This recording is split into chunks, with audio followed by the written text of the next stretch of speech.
বিশ্ব সংবাদে আপনাদের স্বাগত। সংবাদের শুরুতেই শিরোনাম, পরে বিস্তারিত। শুরুতে জানিয়ে দেব, ইউক্রেনের তীব্র হামলা চালাচ্ছে রাশিয়া, নিহত 6। জানিয়ে দেব, গাজা ইস্যুতে সৌদি যুবরাজের সঙ্গে কথা বলল এরদোগান। জানিয়ে দেব, মানবতা বিরোধী ইসরায়েল সরকারকে কঠোর শাস্তির মুখোমুখি হতে হবে হুঁশিয়ারি ইমাম খোমেনির। সর্বশেষ জানিয়ে দেব, ইরানের কাছে নেটিজেনদের আবেদন, আন্তর্জাতিক আইন রক্ষার স্বার্থে ইসরায়েল হামলার জবাব দিন। ইউক্রেনের তীব্র হামলা চালাচ্ছে রাশিয়া, নিহত 6। ইউক্রেনের তীব্র হামলা চালাচ্ছে রাশিয়া। রাশিয়ার হামলা মোকাবেলার চেষ্টা চালিয়ে যাচ্ছে দেশটি। সে দেশের বিমান বাহিনী একাধিক অঞ্চলের উপর রাশিয়ার প্রায় 20টি ড্রোন হামলা প্রতিহত করেছে। মঙ্গলবার ইউক্রেনীয় বাহিনীর কমান্ডার মিকোলা ওলেশচুক এই দাবি করেছেন। রাশিয়ার বেশ কয়েকটি ক্ষেপণাস্ত্র নিক্ষেপ করেছে, তবে এই হামলা বানচাল করা সম্ভব হয়েছে কিনা সে বিষয়ে কোনো মন্তব্য করেনি খবর রয়টার্সের। প্রতিবেদনে বলা হয়েছে, সোমবার রাশিয়ার হামলায় কমপক্ষে 6 জন নিহত হয়েছেন। জাপোরিঝিয়ায় পারমাণবিক বিদ্যুৎ কেন্দ্রের আশপাশেও উত্তেজনা বজায় রয়েছে। এর আগে কেন্দ্রের উপর 2টি ড্রোন দিয়ে হামলা নিয়ে দুশ্চিন্তা দেখা দিয়েছিল। আন্তর্জাতিক পরমাণু শক্তি সংস্থা সেই এলাকায় নিরাপত্তা বজায় রাখার গুরুত্ব আবারও তুলে ধরেছে। ইউক্রেনও রাশিয়ার উপর হামলা চালিয়ে যাচ্ছে, তবে রাশিয়ার কৃষ্ণ সাগরের জাহাজ বিধ্বংসী নেপচুন মিসাইল ধ্বংস করেছে বলে দাবি করেছে। প্রতিরক্ষা মন্ত্রণালয় জানিয়েছে, সীমান্তের কাছে বেলগরদ ও ভোরোনেজ এলাকায় ইউক্রেনের 4টি ড্রোন হামলা বানচাল করা হয়েছে। এদিকে মার্কিন সংসদের নিম্নকক্ষ ইউক্রেনের জন্য $600 কোটি সামরিক সহায়তার প্যাকেজ অনুমোদনের জন্য চাপ বাড়ছে। উচ্চকক্ষে অনুমোদন সত্ত্বেও রিপাবলিকান দলের একাংশ যেভাবে $950 কোটি অঙ্কের বৈদেশিক সাহায্যের প্রস্তাবের বিরোধিতা করে চলছে, তা নিয়ে ওয়াশিংটন জোরালো বিবাদ চলছে। সাবেক প্রেসিডেন্ট ডোনাল্ড ট্রাম্পের অনুগামীরা স্পিকার মাইক জনসনের উপর বিলটি ভোটাভুটির জন্য পাশ না করতে চাপ বজায় রেখেছেন। তবে এবার ট্রাম্পের আমলে পররাষ্ট্রমন্ত্রী মাইক পম্পেও রিপাবলিকান দলের একাধিক নেতার সঙ্গে ইউক্রেনের জন্য সামরিক সহায়তা প্রস্তাবের অনুমোদনের ডাক দিয়েছে। এক খোলা চিঠিতে তারা নিজেদের অবস্থান তুলে ধরেছেন এবং জনসন অবশ্য এখনও সেই প্রস্তাব নিয়ে অগ্রসর হওয়ার কোনো ইঙ্গিত দেননি। ওয়াশিংটন পোস্ট জানিয়েছে, ট্রাম্প এক অন্তরঙ্গ আলাপে ইউক্রেনের সংকট সমাধান সূত্র তুলে ধরেছেন। ক্ষমতায় ফিরলে তিনি নাকি ইউক্রেনকে কিছু ভূখণ্ড রাশিয়ার হাতে তুলে দেওয়ার জন্য চাপ দেবেন। ইউক্রেনের জন্য সামরিক সহায়তা কার্যত বন্ধ করে দিতে চায় ট্রাম্প। এদিকে গাজা ইস্যুতে সৌদি যুবরাজের সঙ্গে কথা বললেন এরদোগান। তুরস্কের প্রেসিডেন্ট রিসেপ তাইয়িপ এরদোগান গাজায় ফিলিস্তিনিদের উপর ইসরায়েলি হামলা বন্ধ করতে এবং জাতিসংঘ নিরাপত্তা পরিষদের যুদ্ধবিরতি সিদ্ধান্ত বাস্তবায়নের জন্য মুসলিম দেশগুলোর মধ্যে ঐক্যের উপর গুরুত্ব আরোপ করেছেন। সোমবার সৌদি আরবের ক্রাউন প্রিন্স মোহাম্মদ বিন সালমানের সঙ্গে আলাপকালে এই গুরুত্ব তুলে ধরেন তুর্কি নেতা।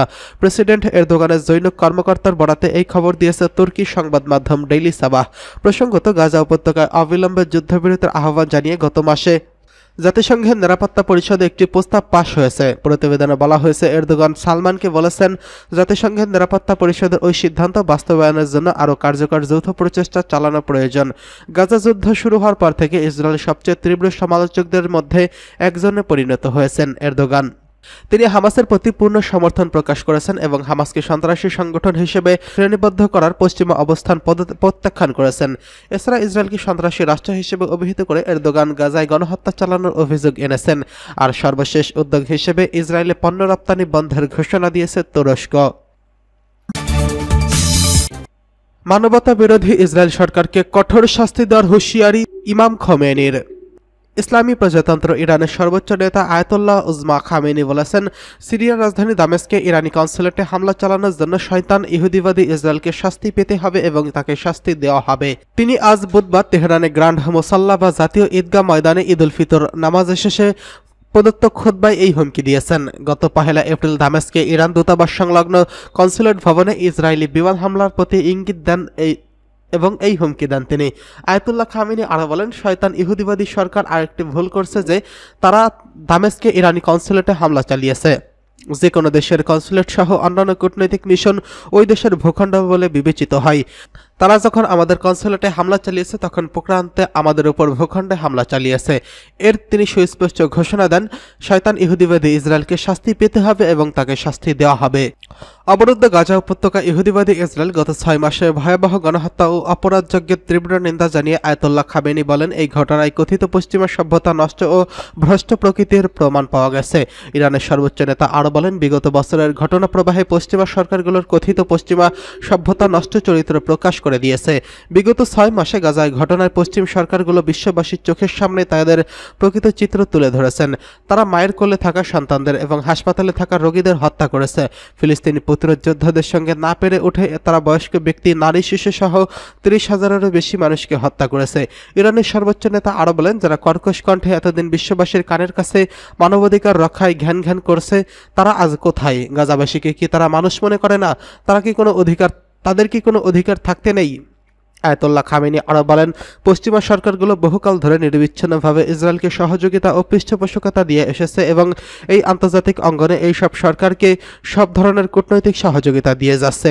ইরানের সর্বোচ্চ নেতা আরও বলেন, তাদের উচিত ছিল গাজা বিপর্যয়ে ইহুদিবাদী ইসরায়েলকে প্রতিহত করা, কিন্তু তারা তাদের কর্তব্য পালন করেনি। কাউকে কাউকে মৌখিকভাবে গাজাবাসীর পক্ষে কথা বলতে শোনা গেছে, কিন্তু বাস্তবে তারা শুধু গাজাবাসীকে রক্ষা করতে পারেনি, তাই বরং উল্টো তাদেরকে হত্যা করার কাজে সহযোগিতা করছে। এই কাজের দাম এবং নিশ্চয় সরকার ইরানের, আমেরিকা ও ব্রিটেন সবচেয়ে এগিয়ে ছিল।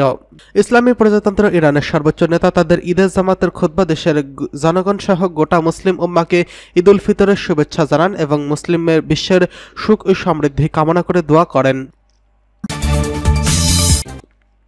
ইরানের কাছে নেটিজেনদের আবেদন, আন্তর্জাতিক আইন রক্ষায় স্বার্থে ইসরায়েলি হামলার জবাব দিন। সিরিয়ার রাজধানী দামেস্কে ইরানি দূতাবাসে কনসুলার বিভাগের ইহুদিবাদী ইসরায়েলের হামলার পর টুইটার ব্যবহারকারীরা প্রত্যক্ষ ও পরোক্ষভাবে ইরানের কাছে জবাব প্রত্যাশা করছে।